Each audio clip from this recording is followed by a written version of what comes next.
Hey everyone, welcome to another Decentraland tutorial. In this video, we're looking at how to take any random 3D object, humanoid or not, and add animations to it with Blender. For this video, I took this Venus flytrap, and we're going to learn how to make it bite and sway in the wind. Let's get started. To start, we'll need three things. One, we're going to need a functional copy of Blender, which you can find at blender.org. Two, we're going to need a copy of the CupoMan Blender GLTF exporter plugin. And three, we're going to need a animatable 3D model, which you can find on Google Poly, Sketchfab, or your favorite 3D website. I found this Venus flytrap, which will be super fun to animate, so we'll go ahead and download it as an OBJ file. Once you've downloaded your 3D model, extract it and put it in a folder you can access. Once we're in Blender, we're going to go into File, Import, and select OBJ. Now we can access our Venus flytrap, which we just exported, and import it into our scene. Looks pretty good. Make sure to delete the starting cube after or before you've imported your model. Now that our 3D model is successfully imported into our scene, we're ready to start creating our armature so we can animate it. Select Shift A and hit Armature, Single Bone. This will place a single bone armature where we can start to create the rest of our armature. What I'm going to do for this particular model is place this single bone right in the center of the base, so we can create stems for each one of these 5 different Venus arms. When we're creating our armature, we're going to keep things simple. We're only going to create bones for the part of the model that we intend to animate. Otherwise, things will get pretty complicated once we try and turn our 3D model into an animatable armature. Different bones will try and select different parts of the 3D mesh, and it'll make things pretty complicated and hectic for us later on down the road. Now that we're ready to start creating the rest of our armature, we're going to hit Tab to enter into edit mode. Now, from here, there are a couple ways to do things. One, you can hit EX to extrude different bones on a lateral plane, like so. But since we're going to be creating kind of non-regular armatures with our different stems here, I'm going to just hit Control and click to create our bones. Like I said, we're going to keep things pretty simple, so I'm going to only create 2 different bones for this particular stem. Now, as you can see, once we use the control click method, we need to reposition some of these armature bones so that they're overlaying the stem. I want to also have functionality to close and open the particular part of the flytrap. So I'm going to create a bone for the left and the right flytrap. From here, I can hit Control click to create one for the right, and then using right click, go back to this bone and hit Control click again to create one for the left flytrap portion. We're going to try and keep things pretty simple with how our bones are aligned, so once we generate the armature, we won't have to do much weight painting.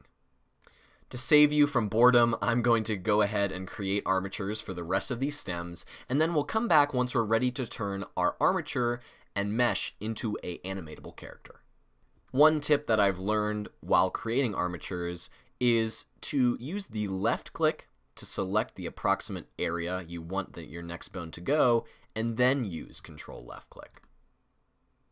This will put the bone in a place that is better positioned than if you just hit Control click, and it allows you to target things up before you go ahead and create them. Another important note is that this is in no way a precise tutorial. There are intricate tutorials out there that can teach you how to create armatures that are way more functional than the one that we're creating for this Venus flytrap, so feel free to reference those if you have any pertinent questions on how to create very functional armatures.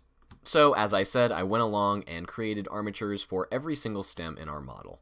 Once we're satisfied with our armature and our overlap, we're going to exit out of edit mode with tab, and we're going to select our mesh.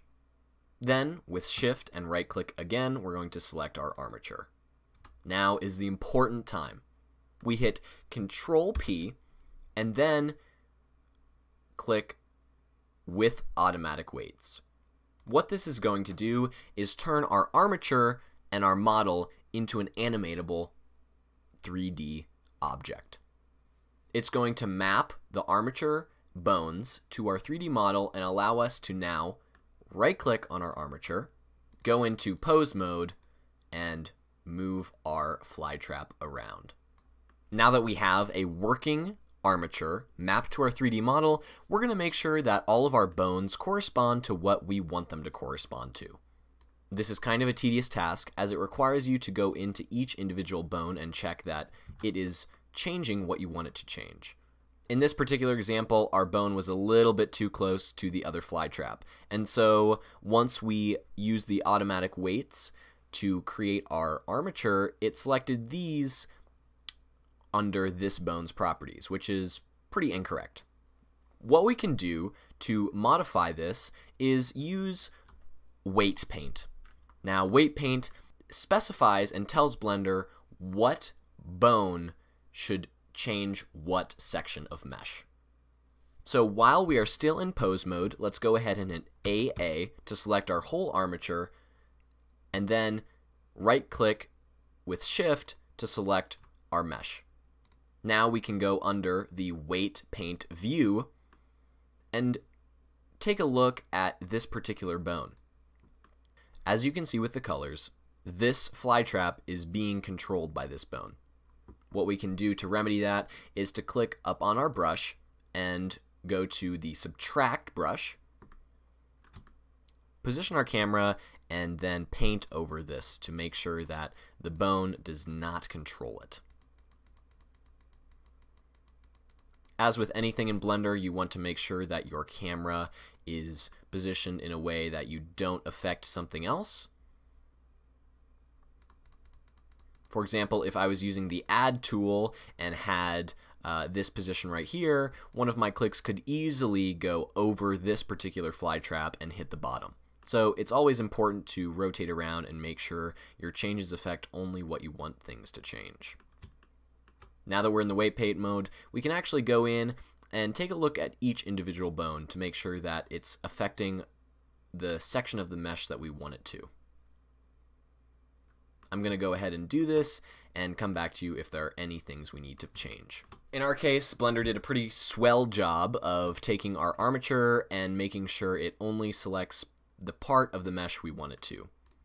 I went ahead and went through each and every one of these, but if you have a very complex armature corresponding to a very complex mesh, you might have a completely different story.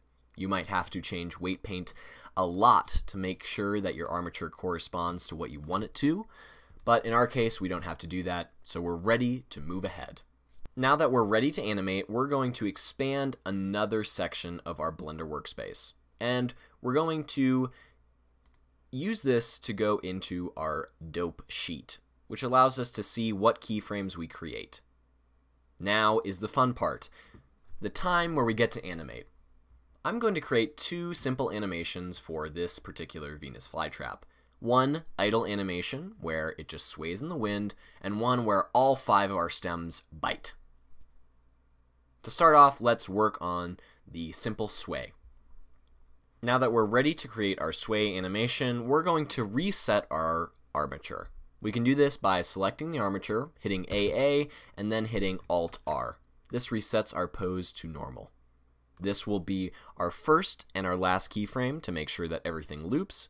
And in order to do that, we're going to hit I, and then Lock Rot Scale.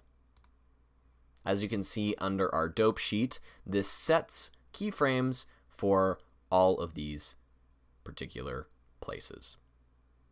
Now what we're going to do is move ahead about 35 frames, and we're going to move around our fly trap.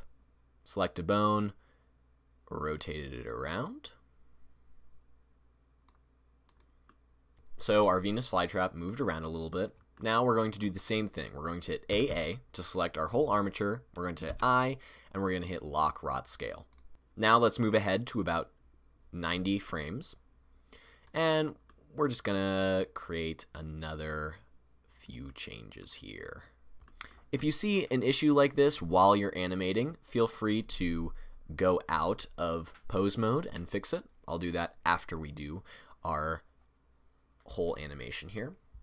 So now that we have our second keyframe ready to go, once again hit AA, I, and hit lock rot scale. Now let's move ahead to 180 and do the same thing. Move and rotate our flytrap around. Hit AA, I, and lock rot scale. And now let's go to 240 frames, and instead of changing our flytrap, we're going to select everything with AA and hit Alt-R to reset our armature. Now let's go ahead and hit I and hit lock rot scale and start playback on our animation.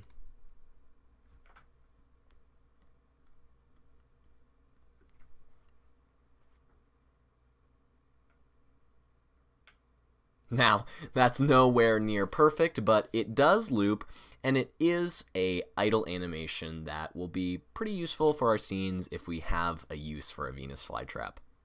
What I'm going to do right now is go back into our weight paint and fix these floaters, and then I'll come back to you and we'll create the chomping animation. So that looked like that made things a little bit cleaner. Once again, it's just a matter of going into each bone and making sure that it selects only the things that you want it to select. Now that we've cleaned things up and we're ready for our second animation, let's get right to it.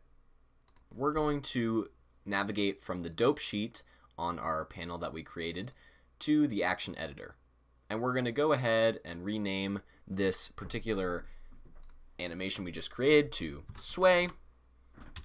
And we're going to click the F button to make sure that it saves. Now what we're going to do is we're going to hit plus to create a new action, and we're going to rename it Bite. Under the Bite action editor is we can select all our keyframes and hit delete. This will create a brand new surface for us to animate to. Now let's select our armature with AA, and we'll hit I and lock rot scale to create our first keyframe. Let's go ahead 40 frames. Let's select all of our fly traps and make them close in on each other. So what I went ahead and did is closed all of our fly traps, and now let's select our whole armature with AA, hit I, and hit lock rot scale again. Now we can go to about 100 frames, hit AA again, Alt-R to reset, and then hit I and lock rot scale again. Now if we go to the beginning of our animation and hit play, all of our fly traps close in on each other. If that's too short for you, you can edit your animation in the action editor, but it's fine by me. Now we're ready to export our animated model into a GLTF format. One of the most important things to note when working with OBJ files is to make sure that our model is using a compatible shader.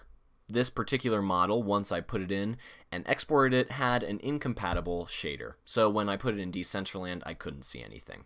One thing that you can use to check in Blender is to change your display mode to either texture, material, or rendered.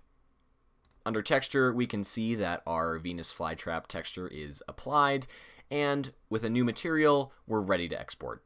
Now that we're ready to export our file, let's go under File, Export, GLTF, and make sure that under Animations, all eligible armatures are being exported. Let's save this as venus.gltf and bring it into our Decentraland scene. I've already created a simple Decentraland scene. Here's the code that imported our model and positioned it right at the center of our plot. Make sure that when you're coding your scene, you activate the skeletal animation. In this case, we're playing the clip sway, which we named in our Blender action sheet. When we look at our Decentraland scene, we can see that our 3D model is in our scene, swaying, and has our beautiful texture on it. If we want to see our other animation, change this to bite, save, and we'll be able to see the animation that we made for biting. You can build some pretty interesting experiences with animations and GLTF models. So go ahead and take what you learned in this video and make your Decentraland plot great. As always, if you have any questions, refer to the Decentraland documentation or contact us on our forums or through our social media channels. Thank you so much for watching, and I'll see you again next time.